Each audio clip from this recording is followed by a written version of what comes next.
Con qué alegría, mis hermanos, con qué satisfacción esta tarde o esta ocasión estamos con ustedes para seguir hablando acerca de este tema tan interesante como es el tema de la profecía, que esperamos que esta tarde el Señor nos bendiga subiendo a nuestros corazones la apertura de espíritu para que podamos asimilar tantas verdades preciosas, tantas riquezas en realidad. Así que, mis hermanos, hemos estado estudiando profecía, que es, dijimos, es historia, solo que escrita con anticipación. Y si es bíblica, tiene que ser con toda precisión. ¿Por qué? Porque Dios conoce las cosas como son y no es una especie de adivinar el futuro. Así que, mis hermanos, pues vamos entonces a entrar en materia para continuar esta enseñanza. Y acuérdense que dijimos lo siguiente: en lo que estamos viendo, profecía, específicamente nos movemos del capítulo 9 y vamos en dirección al Apocalipsis. Tenemos una ruta trazada, pero desde luego quiero que ustedes no olviden que hemos puesto como punto de referencia o punto de partida al capítulo 9 de Daniel, porque es el que abre todo este panorama. Y la razón es, y dijimos, pues, ¿cómo es que nació el capítulo 9 de Daniel? Es muy interesante esa cuestión. Y dijimos que nació a partir de que Daniel empezó a hacer una investigación. ¿Qué investigaba? Bueno, él vio que ya había pasado 70 años, o que estaban cumplidos los 70 años de cautividad babilónica. Y consecuentemente, él investigó en la profecía, que es donde estaba escrito, y era en la profecía de Jeremías. Y a raíz de esa investigación, Daniel hace una profunda petición a Dios, diciéndole acerca de dos cosas: de su pueblo y de su santa ciudad. No olvide eso: el pueblo de Israel y de la ciudad de Jerusalén. Sobre esas dos cosas Daniel hizo la petición y Dios le contestó sobre esas dos cosas. Y hemos leído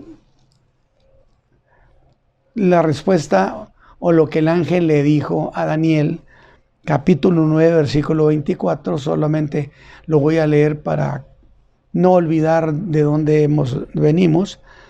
Le dijo el ángel: mira, Daniel, 70 semanas están determinadas sobre tu pueblo. Daniel preguntaba por años. Aquí le hablaron de semanas, años. 70 semanas están determinadas sobre tu pueblo y tu santa ciudad, para acabar la prevaricación, ¿sí?, concluir el pecado, expiar la iniquidad, y para traer la justicia de los siglos, y sellar la visión y la profecía, y este último que es tan interesante, ungir al Santo de los Santos, que nadie podrá controvertir, en el sentido de que se trata del Mesías príncipe, de Cristo Jesús, a ungirlo. Y que yo les dije lo siguiente, que en el versículo 26 nos hablaba de que le quitaron la vida al Mesías, y que eso dejaba entonces una idea sutil, implícita, porque si lo ejecutaron, si mataron al Mesías, pero en cambio está pendiente que lo unjan, implica necesariamente que murió, pero que resucitó. Y el versículo 26 dice lo siguiente: y después de las 62 semanas se le quitará la vida al Mesías, y no por sí. Y el pueblo de un príncipe que ha de venir destruirá la ciudad y el santuario. Con inundación será el fin de ella, y hasta el fin de la guerra será talada con asolamiento. Muy bien.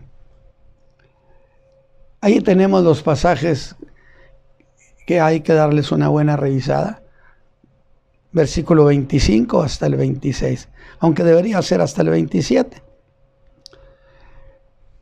Y esta vez vamos a empezar esta reflexión sobre la profecía, pidiéndoles a ustedes que traigan a su memoria, dos cosas valiosas que son muy útiles para entender los tiempos, o es una referencia para entender los tiempos. ¿Y qué fueron? Y que al principio parecería que no tenían la menor importancia. El primero fue el tiempo de los gentiles. ¿Se acuerda? Que está en Lucas 21-24. Lo repito por algunos hermanos que no hayan tenido oportunidad de oírnos. Ahí en Lucas 21-24, que dice lo que dice: y Jerusalén será hollada, o sea, pisoteada, de los gentiles, hasta que los tiempos de los gentiles sean cumplidos. En el tiempo de los gentiles, hasta que el tiempo de los gentiles sea cumplido. Por consecuencia, la destrucción de Jerusalén el año 70 está estrictamente dentro del tiempo de los gentiles. Esa es una. Y la segunda cosa de la que hablamos, entonces tenga usted presente tiempo de los gentiles. Y la segunda cosa de la que hablamos está en Romanos capítulo 11, versículo 25. Y nos está explicando el apóstol Pablo acerca de esa dureza de Israel, que en mis sermones, cuando me refería a los judíos de Jerusalén, yo les llamaba los duros de Jerusalén. Sin embargo, Pablo está haciendo una aclaración. El endurecimiento en parte ha acontecido a Israel hasta que se haya cumplido la plenitud de los gentiles. Distinto. Entonces por un lado tenemos tiempo de los gentiles, por otro lado tenemos plenitud de los gentiles. Dos referencias que nos sirven para dar pausa a los tiempos. Y decimos que el tiempo de los gentiles, mis hermanos, ¿a qué cosa se le llama tiempo de los gentiles? ¿Cuándo empezó? ¿Cuándo terminará ese tiempo? ¿Está vigente o no? Y entonces normalmente decimos que el tiempo de los gentiles empezó a contar en la cautividad babilónica y que terminará cuando venga la guerra de Armagedón. En otras palabras, dicho en otras palabras, desde que estuvieron cautivos en Babilonia hasta la segunda venida de Cristo, todo ese tiempo es el tiempo de los gentiles. Por consecuencia, todo lo que suceda durante la gran tribulación, los últimos 7 años, está computado dentro del tiempo de los gentiles, para que usted vaya procesando esa idea. Y en la segunda venida de Cristo, termina el tiempo de los gentiles. ¿En qué manera? Bueno, si vamos a la estatua de Nabucodonosor en el capítulo 2 de Daniel, termina cuando aquella piedra no cortada con mano, que es Cristo Jesús. Y que por cierto aprovecho para decir, el reino de Cristo nadie se lo va a estar instalando, porque luego se piensa que hacemos ciertas cosas para ayudarle a que su reino se establezca. Él no necesita esas ayudas, muchas gracias. Pero la misma piedra no cortada con mano viene y golpea los imperios del mundo, empezando con aquella estructura de hierro que representaba al imperio romano. Y fíjese usted, ya nomás eso de por sí dice que el imperio romano ha de estar vigente hasta la segunda venida de Cristo.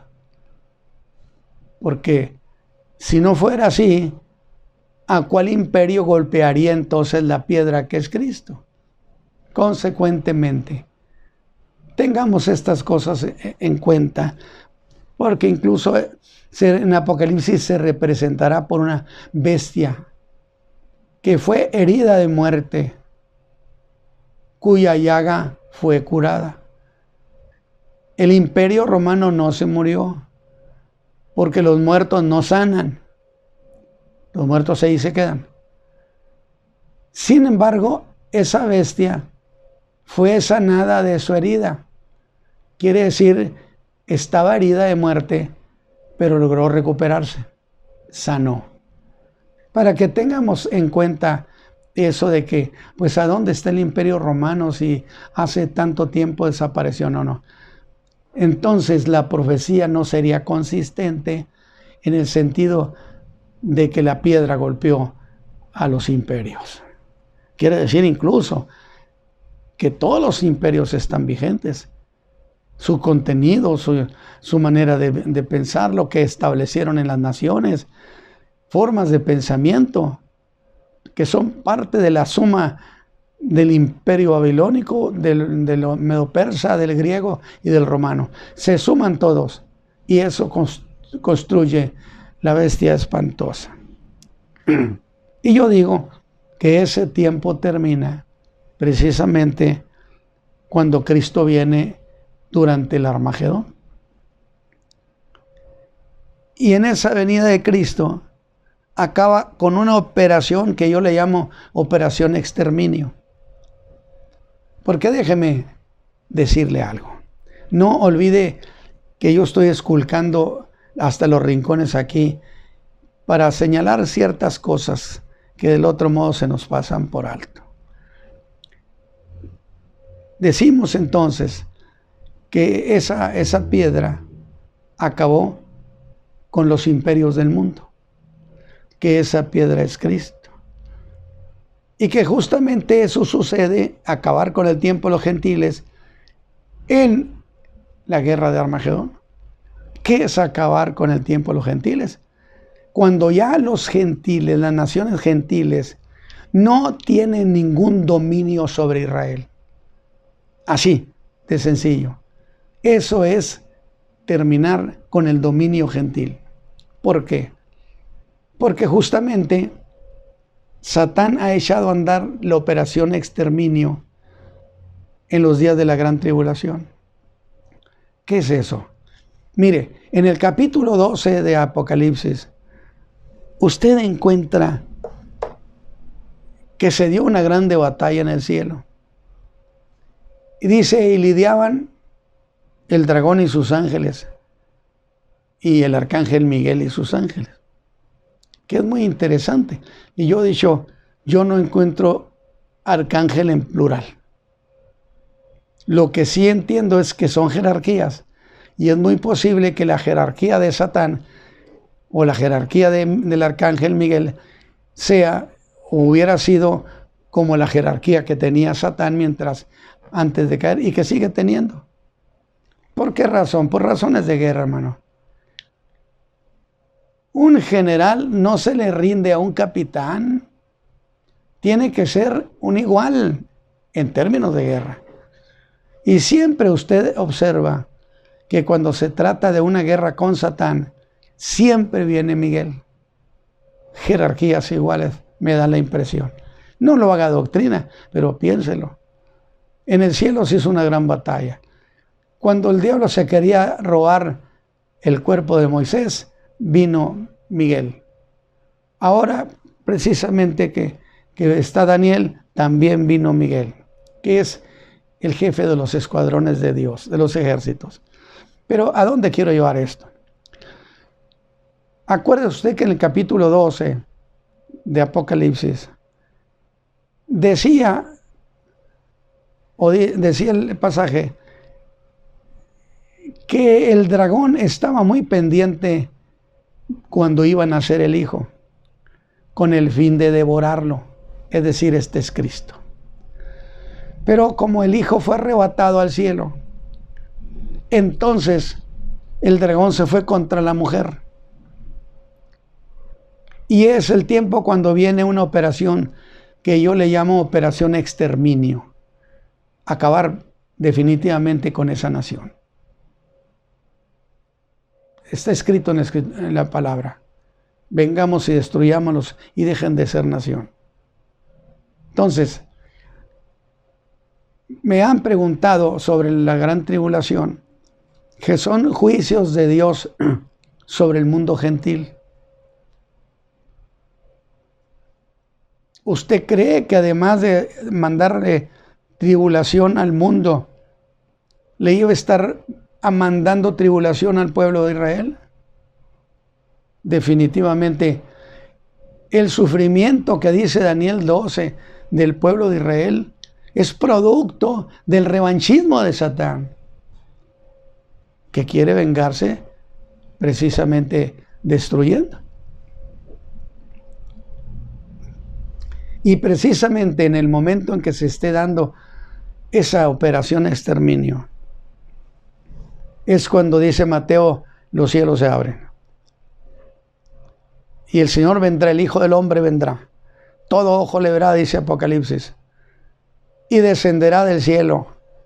Y en esa operación de descenso ofensivo, el Señor Jesús destruirá al anticristo, al falso profeta.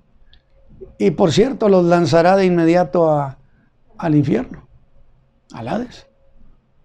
Pero dejemos eso.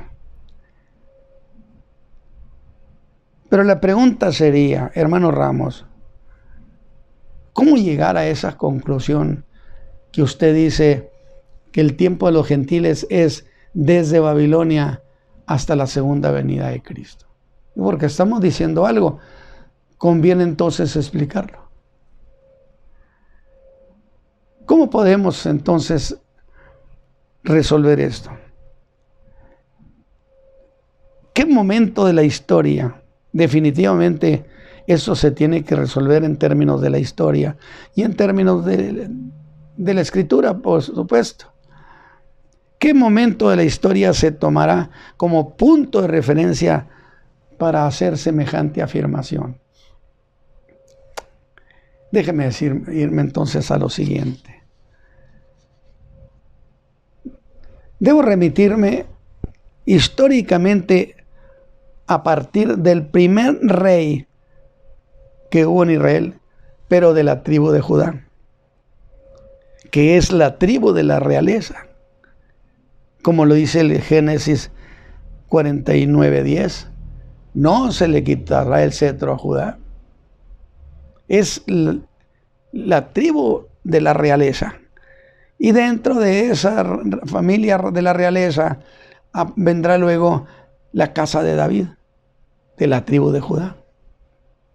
¿Ve usted? ¿Por qué? Usted me va a decir, hermano Ramos, ¿por qué no empezar si el primer rey fue Saúl? Es muy cierto, fue Saúl. Nada más que Saúl no era de la tribu de Judá, era de la tribu de Benjamín. Por lo tanto, no podemos computarlo. Y para mí, y creo que eso es propio decir, se establece el reino en Israel a partir del rey David, de la famosa casa de David. Y hay tres cosas que usted debe tener en perspectiva y considerarlas para poder llamar que esté establecido el reino de Israel. ¿Qué tres cosas? De nuevo, tres cosas que ha de haber para que se considere pueda llamarse el reino de Israel. Número uno, poseer la ciudad de Jerusalén. Y cuando digo poseerla, significa no en términos de compartida con nadie, sino del pueblo de Dios. Segundo, que se siente en el trono a reinar un descendiente del rey de David. Ya llevamos dos. Y tres, que sea restablecido el servicio religioso. Pero por consecuencia, si es así, pues entonces tiene que haber un templo. Entonces ahí tenemos tres cosas. Para que Israel se considere el reino pleno, tiene que estar en Jerusalén, la capital, no compartida con nadie, sino en manos de Israel. Número dos, tiene que tener en el trono a un hijo de David, porque a través de la historia de las guerras de los cruzados y el mundo del Islam, pues muchos otros se sentaron allí a reinar en Jerusalén.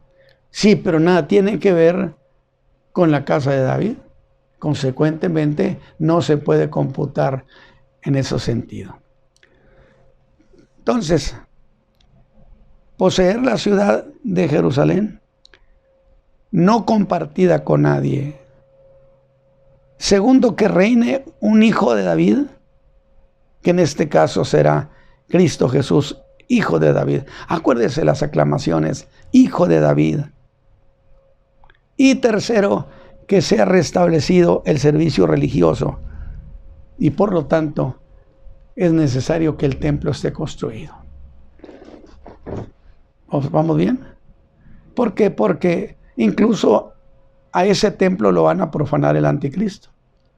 Entonces, ha de estar construido. Son tres cosas que no se nos pueden olvidar. Insisto, requisito que no se reunió cuando Saúl reinaba, que era de la tribu de Benjamín.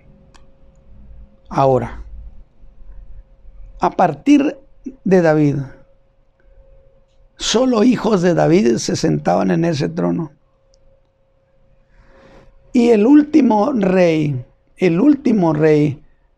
que se sentó en ese trono fue Sedequías, de la casa de David. Se sentó y que fue precisamente llevado cautivo a Babilonia y allá murió. Por consecuencias, a partir de que en Jerusalén no hay un rey descendiente de David, se considera tiempo de los gentiles. Yo no sé si de esta manera quedó bien explicado, mis hermanos. Tiempo de los gentiles. Vamos bien, muy bien.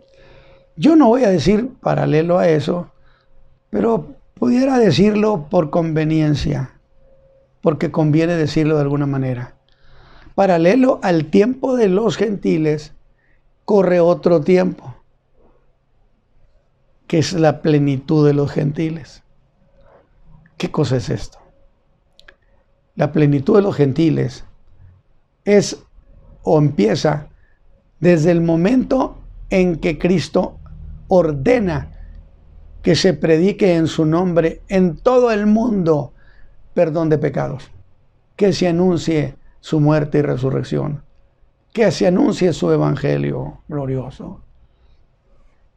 A partir de ahí corre tiempo. ¿Y eso qué? Corre tiempo y empieza la plenitud gentil, porque en ese tiempo Dios envía salvación con el periodo de la gracia, sin que la Biblia nos lo diga así en esos términos de la gracia, pero aunque no quieran aceptar, pero existe la dispensación de la gracia. Lo que pasa es que es un debate sobre la cuestión del doctor Scofield, que es el que sacó lo de las dispensaciones. Pero yo me encuentro en la dispensación de la gracia, en los términos de la gracia, donde quiera, en la Escritura. Entonces, todo ese tiempo, estos 2000 años, se ha estado predicando. Y miles de gentiles han aceptado la convocatoria. Y claro, durante ese tiempo se ha formado un pueblo conocido como la iglesia. Entonces, la plenitud de los gentiles es, aunque incluye por supuesto a los de Jerusalén, Judea y Samaria, pero el grueso del llamamiento es al mundo gentil, que ahorita lo voy a mencionar. Entonces, hay cosas que aunque la Biblia no nos diga específicamente, pero sí se puede descubrir que está allí ese apartadito de cosas que conviene que las tengamos en mente. Ahora, tiempo de los gentiles, desde la cautividad babilónica hasta el Armagedón.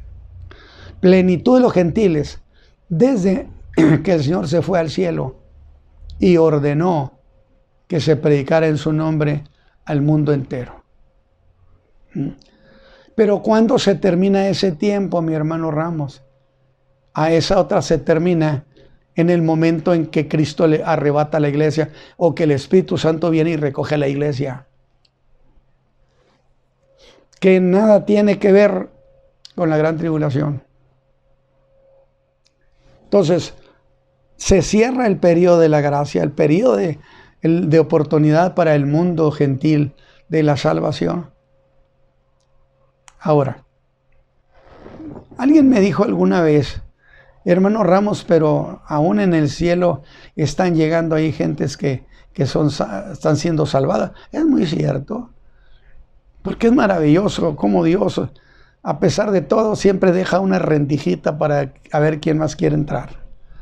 Y nada más que los que están entrando vienen de grande tribulación y ellos han muerto de hambre, de sed, de calor, lo que implica que fueron martirizados, porque no quisieron aceptar ni el sello, ni el número, ni el nombre de la bestia.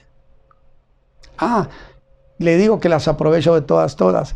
Por cierto, aquí voy a aprovechar esto.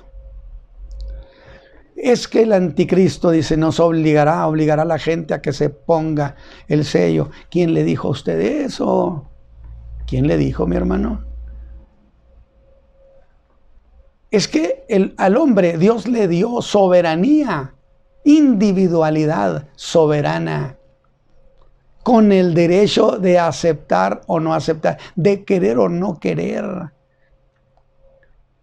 Y si usted va al Apocalipsis, se encuentra ahí que esos no aceptaron ni el número, ni el sello, ni el nombre de la bestia. Y el anticristo no puede poner ninguna señal si el hombre no lo autoriza. Porque esa es una belleza. ¿Acaso Cristo lo salva si usted no quiere? Pues haga usted una analogía. Entonces, no más que se dice, no es que va a obligar, no puede obligar. Solo los que acepten, a eso los va a sellar, a eso les va a poner sus señales. Pero dejemos eso. Durante casi 2000 años se ha estado predicando esto. Se ha estado predicando perdón de pecados, la invitación de Cristo para que la gente crea en Él, lo invoque, sea salvo, casi por 2000 años.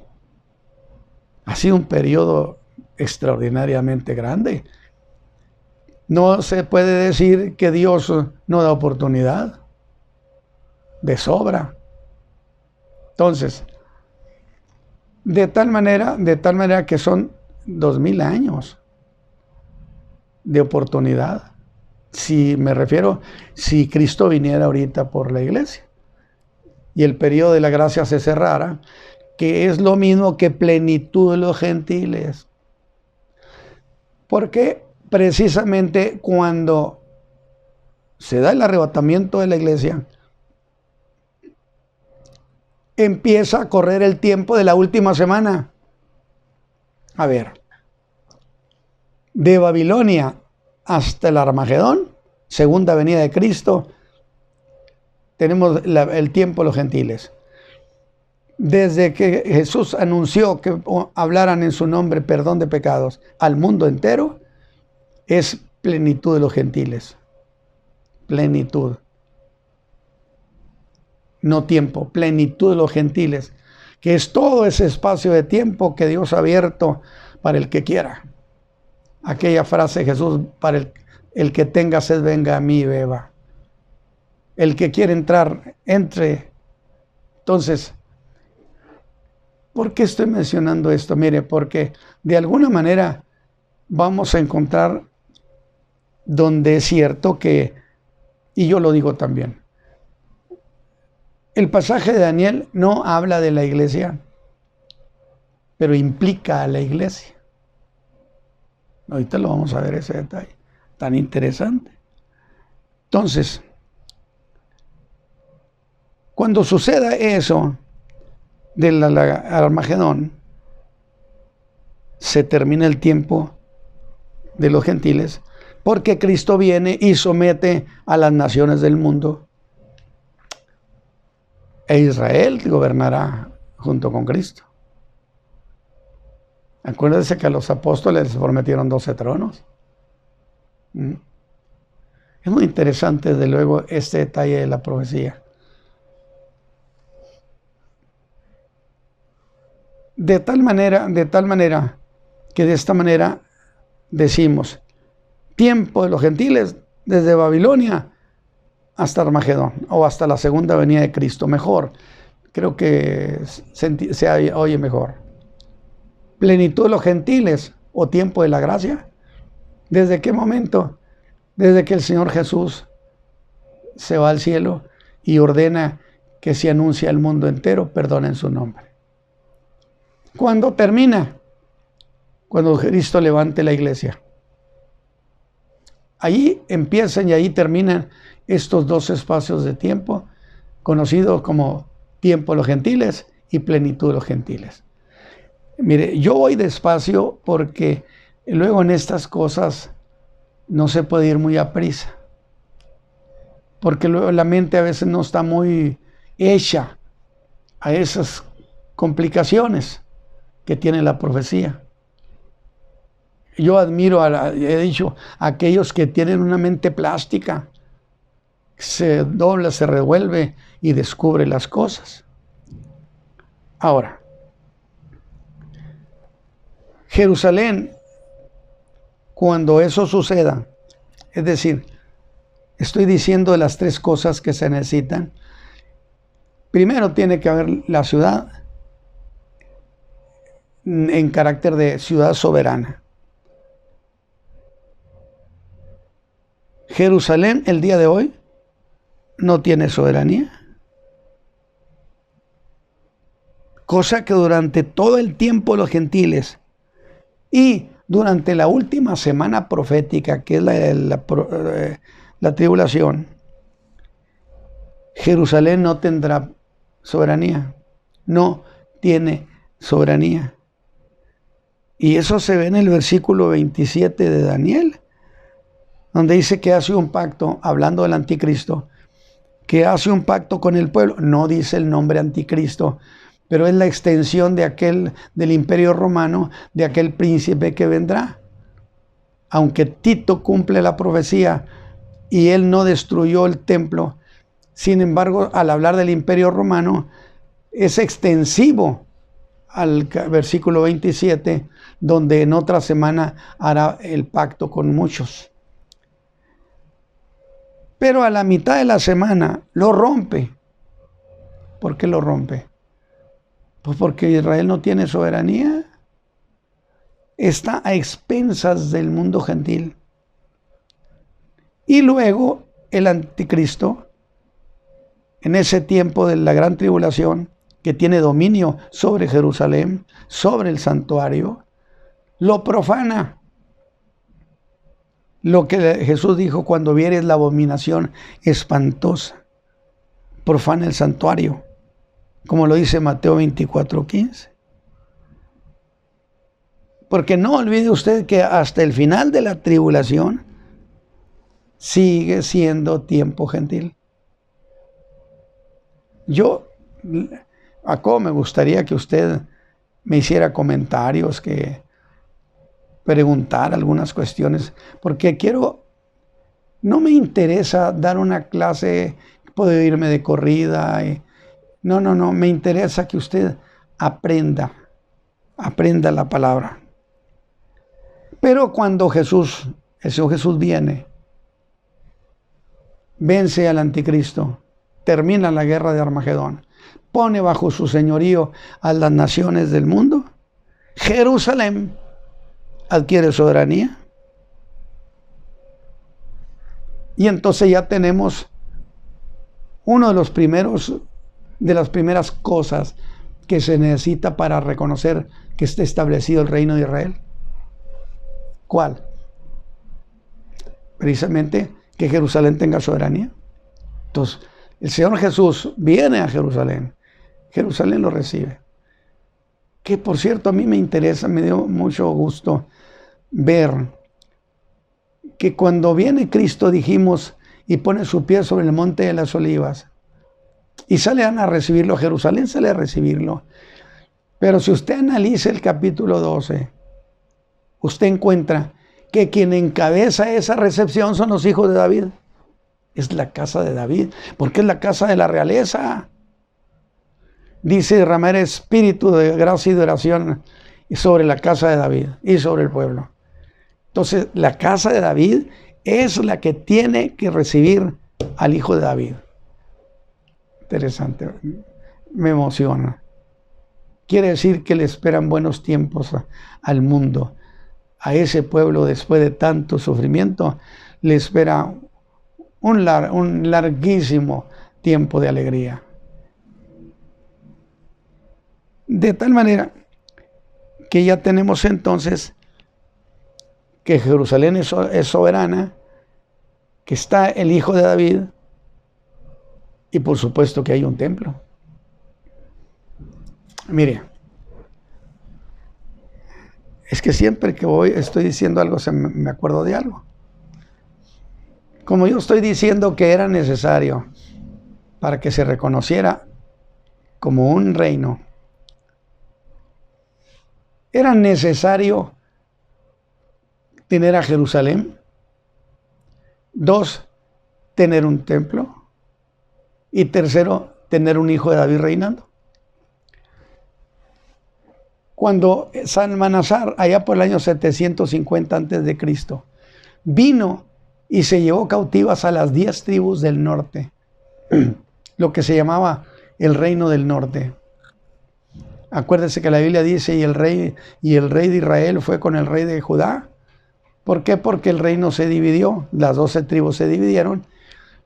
Sin embargo, como en Judá siguió existiendo Jerusalén y siguió existiendo el templo y siguió habiendo un rey de hijo de David, consecuentemente el reino seguía establecido. Yo no sé si lo expliqué bien o de plano no pude. En tiempo que se llevaron, pueden llevarse a 10, a quien usted quiera, pero mientras esté Jerusalén, esté el templo y esté un hijo de David reinando, ese reino está establecido. Alabado sea Dios. Porque no puede faltar ese elemento, el templo. Y luego dice, y en otra semana confirmará el pacto mucho. Dice el versículo 27. Y a la mitad de la semana hará cesar el sacrificio y la ofrenda. Y luego dice que habrá muchas abominaciones. Y dijimos que estamos hablando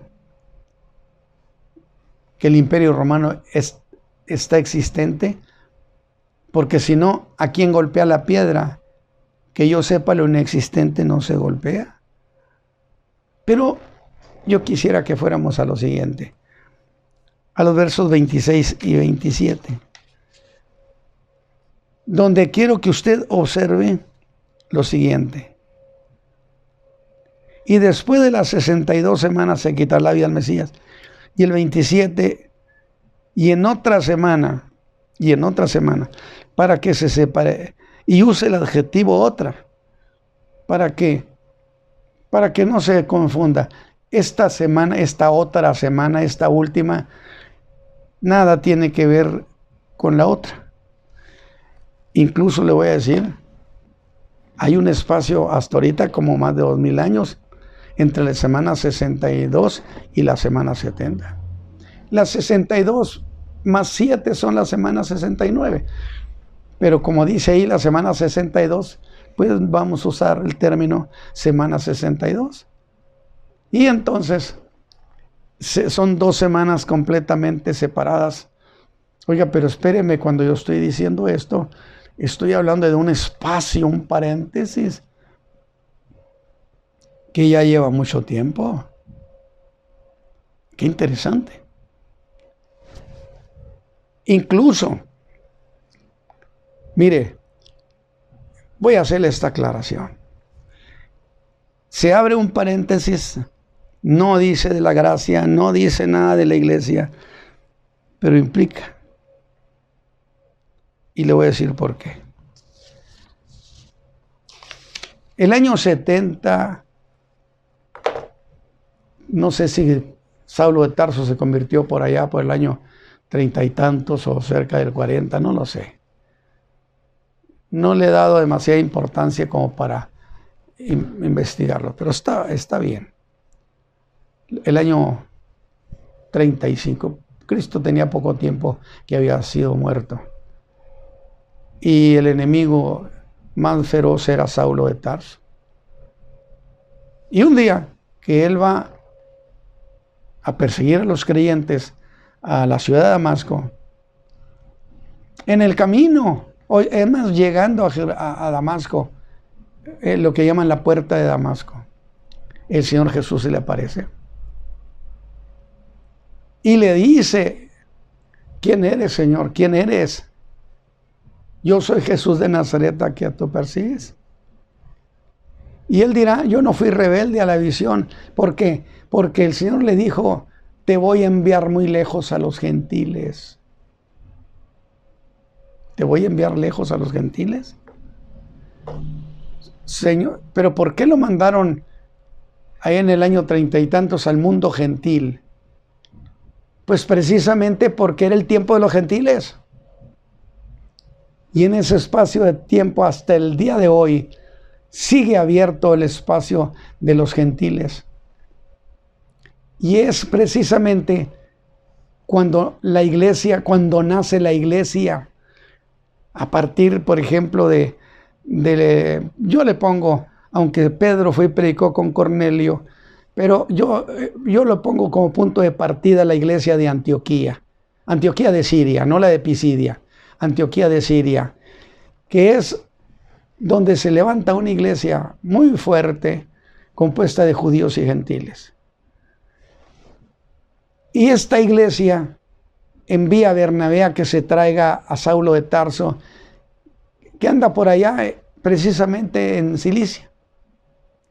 No sé si habían pasado, creo que 10 años de su conversión, porque algunos piensan que Pablo hoy se convierte y ya mañana ya era predicador. Ese es un error que no conviene sustentarlo, porque si no, entonces tenemos predicadores que ayer se convirtieron y no saben ni qué andan diciendo porque no conocen doctrina.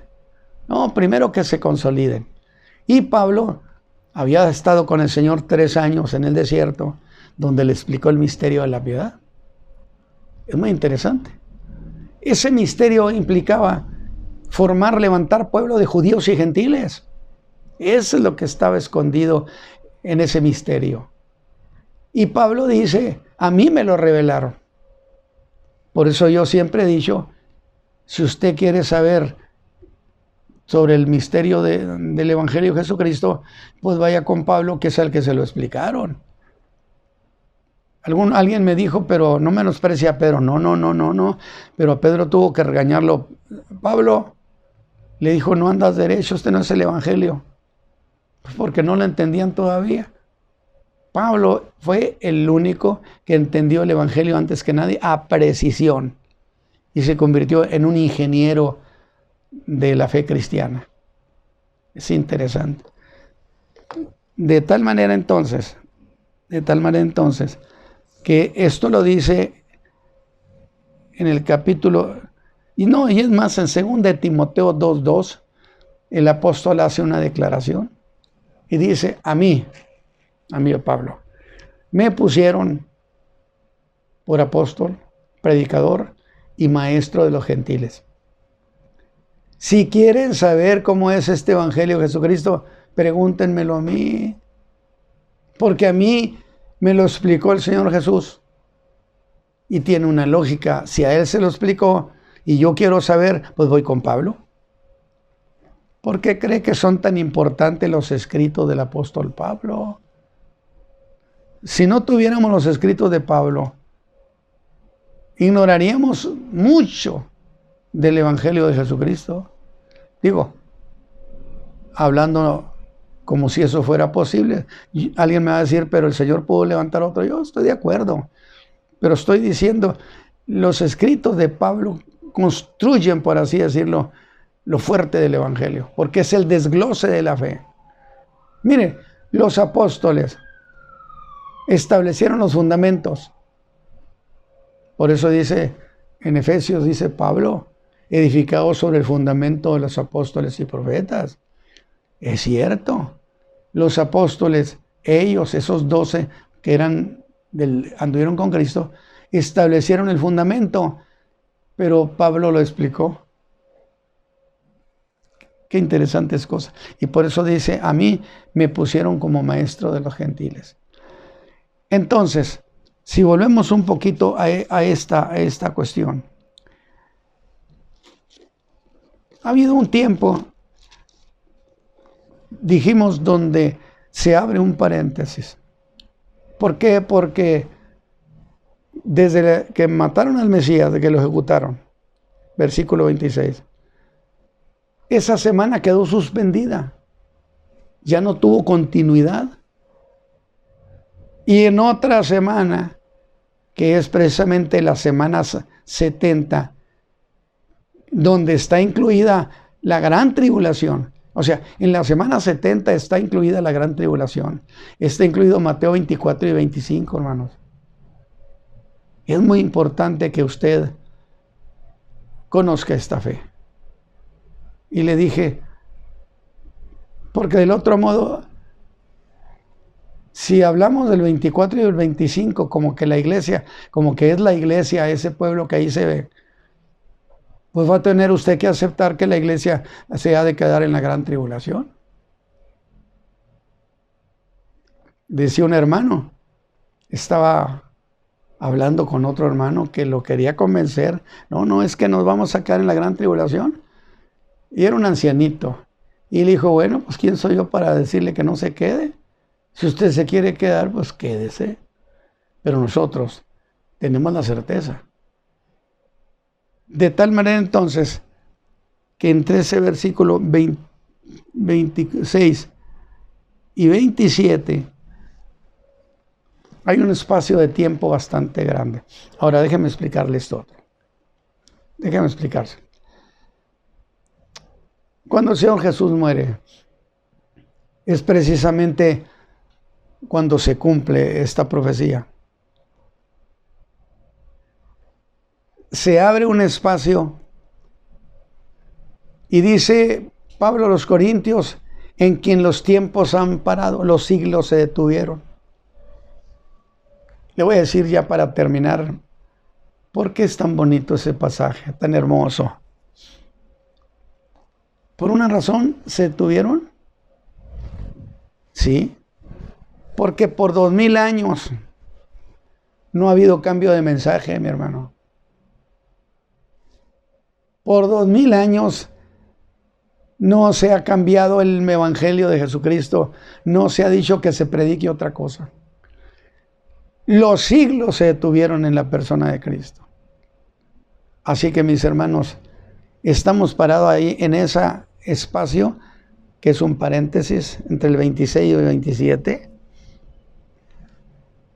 Y por la historia, por las fechas, podemos decir: Entonces en este espacio de tiempo que corresponde al tiempo de los gentiles, es precisamente cuando Pablo evangelizó. Dijo, ¿desde dónde a dónde, Pablo, evangelizaste? Dijo, desde Jerusalén hasta el Ilírico. Y a mí me maravilló. Santo Dios, qué trabajo tan grande hizo ese hombre. Desde Jerusalén hasta el Ilírico, vendría siendo allá por Yugoslavia, Ucrania, Bosnia-Herzegovina. Hasta allá llegó ese hombre. No está anotado en el libro de los Hechos, pero hay demasiadas cosas que no están escritas. Y entonces nos vamos a ir quedando allí en ese espacio en lo siguiente. Tiempo de los gentiles, desde Babilonia hasta la guerra de Armagedón, hasta la segunda venida de Cristo. Punto de referencia. Luego, plenitud de los gentiles, desde el momento en que Cristo, cuando se va a ir a su Padre, ordena que se predique en su nombre, perdón de pecados. Y es muy precioso cuando Pablo dice a los corintios, en quienes los fines de los siglos se han detenido. ¿Sabe qué? Es que en Cristo se detuvieron porque por 2000 años no ha habido cambio de mensaje. Bien, vea eso. Lo que predicaban los apóstoles lo estamos predicando nosotros. Allí es donde se detuvieron los siglos, en la persona de Cristo Jesús. Así que mis hermanos, no olvide que para que esto sea plenitud del reino, se necesita Jerusalén, se necesita el templo y se necesita que esté reinando un hijo de David. De tal manera que si eso no sucede, no se cumplen los 3 requisitos para decir el reino está completo. Yo espero, mis hermanos, haber sido una bendición. He ido lento y quiero ir lento porque quiero realmente que se aprenda. Porque estas cosas, miren, nos consolidan en la fe. Es que hay 2 cosas que consolidan al creyente, particularmente el cuerpo de fe, que es la doctrina, y la profecía.